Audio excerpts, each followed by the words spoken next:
Hi everyone, welcome to my reading log for June, and I did not read that much this month because I was out of town for 3 weeks, so what I have here is basically what I read in the first week of June, and I thought I was going to read a lot of digital manga, but that didn't happen. I ended up watching some anime. Instead, I watched Tokyo Revengers, Dr. Stone Season 2, and Don't Toy With Me, Miss Nagatoro, so that's what I did during my break, but I'll go over what I did read in June, which is more of a small stack, like I said. So first, I read volumes 21 through 24 of Hunter x Hunter. This is continuing the Chimera Ant arc, and I can't find volume 25 anywhere, that's why I had to pause this, but the raid on the castle is about to start, so it kind of left off on a cliffhanger, but I already know what happens from the anime, so I'm not that fussed to finish, but I am liking the manga adaptation.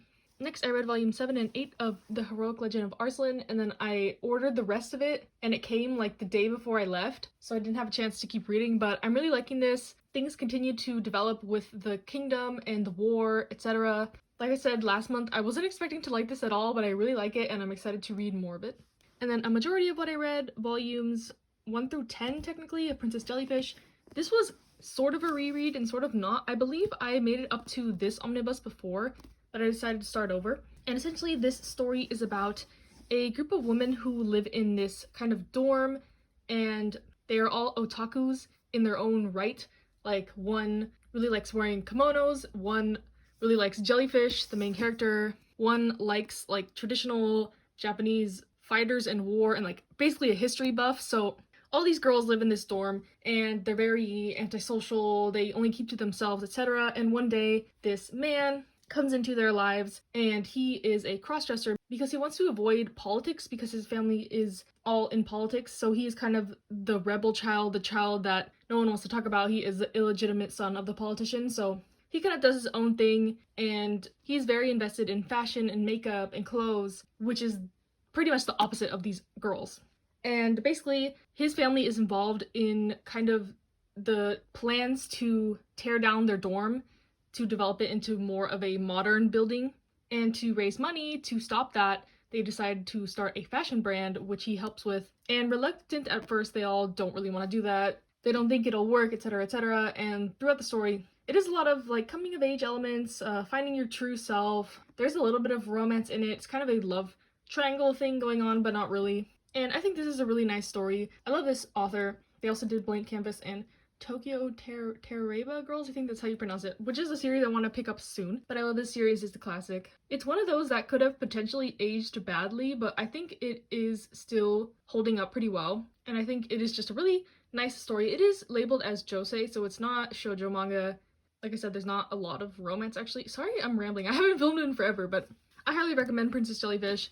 Anyone should read it if you sound interested in anything that I said before. So yeah, excited to keep going with this eventually. And then I read volume 1 of Hell's Paradise. This was kind of a one that I wanted to try out, and I think the first volume was okay. It is about pretty much a group of prisoners who are given the chance to have their crimes pardoned if they go to this island and find this elixir of life. And they're paired with a samurai to make sure they don't, I don't know, get out of line. It's not really clear why they have the samurai partner, but it's kind of like their keeper, their bodyguard, prison guard type of thing. But basically the main character is an elusive ninja who has killed many people, so they finally capture him, and the reason he wants to be pardoned is because he wants to go back home to his wife, who he loves, even though he has a complicated relationship with being trained to never show emotions, etc., etc. So the one thing he does care about is his wife, so he wants to go back to her by getting this elixir of life. Very elusive. I mean, this is the first volume, so they're kind of setting up the plot and the setting.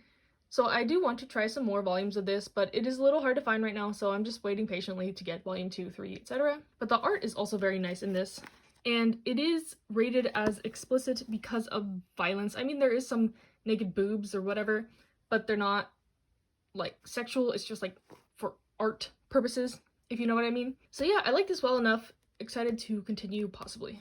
And then this is the one thing I read this month that was not in the first week. I read this yesterday night when I got home. And let me tell you, this was so cute. I was kind of daunted because I had to unwrap the plastic on this one because it is for 18 plus. This is basically about a girl, Marin, and she is really popular, really outgoing, really social, but she is an otaku, and she is proud of that fact. She doesn't hide it or anything, and she thinks that if anyone makes fun of her hobbies, that they're not really worth her time. And then there's this other character, Gojo, who makes Hina dolls, which are, from my knowledge, dolls that you kind of gift a newborn baby girl, and it's like a set that they keep forever. They're really intricate dolls that you have to train to make, which is kind of an odd hobby for a teenage boy, and he's been kind of ridiculed for that in the past. So he hides it. He doesn't have any friends. He doesn't really talk to anyone.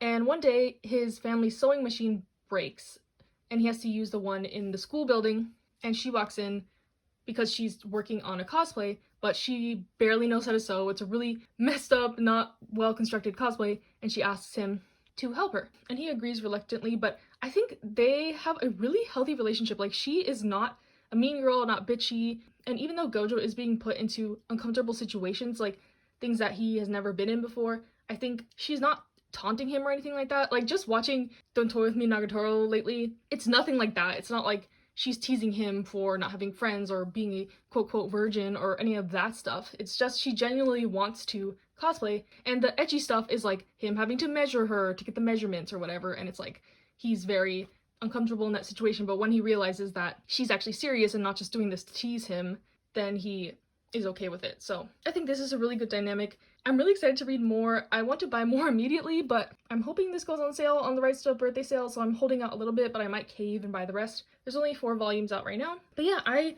really like this first volume. I'll recommend it. Obviously, if you're 18 plus, there's nothing super explicit, but it's very suggestive panels. There's a couple of those, I would say. But the story is so wholesome and so cute. I really like them, and I really like the art. Like, it just looks so nice. I'm trying not to flip to anything, but he's so cute, and she's so cute, and I really like this, and I'm excited to read more, like I said. Okay, lastly, I read Bstars Volume 12, and this is where I'll end the video if you don't want spoilers, so click off. Thank you for watching. Have a nice day if you don't want to know spoilers for this, because I want to discuss, because Bstars Volume 12 had me messed up. I've heard a couple people saying that the story is slowing down for them because Legoshi is not in high school anymore, but for me, it's the opposite. I really enjoy them expanding this world.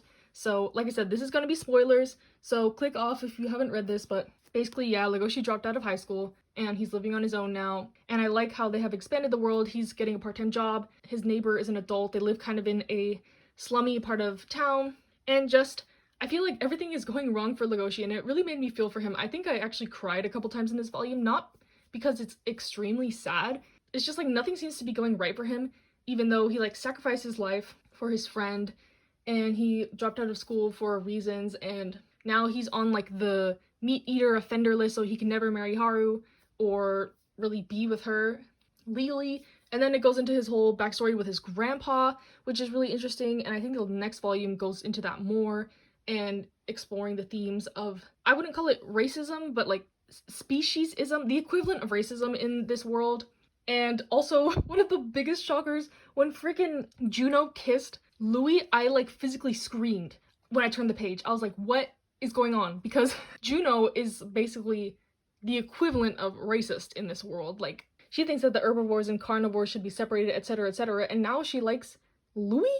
I was like, question mark, question mark? It was so out of nowhere to me, and I just like, I'm excited to see where that goes. But like I said, even though they are expanding the world, I can see how this could get messy. I feel like there's way more side plots now than there were before when Legoshi was just in the high school, because you got the whole thing with the B-star, and then his grandpa, and then stuff that's going on in school, and then him figuring out how to live and get a job, and then there's the side plot with his neighbor. So yeah, it's a lot going on, and I hope that it doesn't get too distracted with all the other stuff, but I am really excited to keep going with this. I love B-stars. It's one of my favorites ongoing right now, technically completed in Japan, and the Spanish publication is way ahead, so I'm really tempted to just buy the rest, but it won't match my spines, so I don't know what I'm gonna do, but I'm really excited to keep going with this. Comment or DM me if you want to talk more about this, but yeah, thank you for watching. Sorry this was kind of a weird slash short video. I am getting back into filming and getting used to talking about series, plus I read all these like in the first week of June, which was like a month ago, so I may have forgotten some things, but I hope you enjoyed. Stay tuned for more content. I still probably will try to film that LGBT plus manga recommendations, and then part 2 of my reacting to your collections. I'm just gonna do the rest of the entries that are on the form already, so expect that to be maybe like 2 hours long. I'm working on editing right now. It's pretty long, and then I may do some type of reading vlog because I have been so deprived of my manga. I really want to sit down and read a bunch of things. Like, literally, I got home, unpacked all my stuff, and then sat down and read this, and it was just like, I'm back. Like, I'm back home. Like, it feels good. So definitely want to do something like that soon. And then also, I'm probably gonna film some shop with me videos if there's anything on the right stuff sale that I want. Week 1, nothing I was really interested in. It was just, I don't know, Spy Family, Chainsaw Man, stuff that I already own. But yeah, hopefully some good stuff will be coming up. Sorry, I'm just rambling now, but thank you for watching, and bye!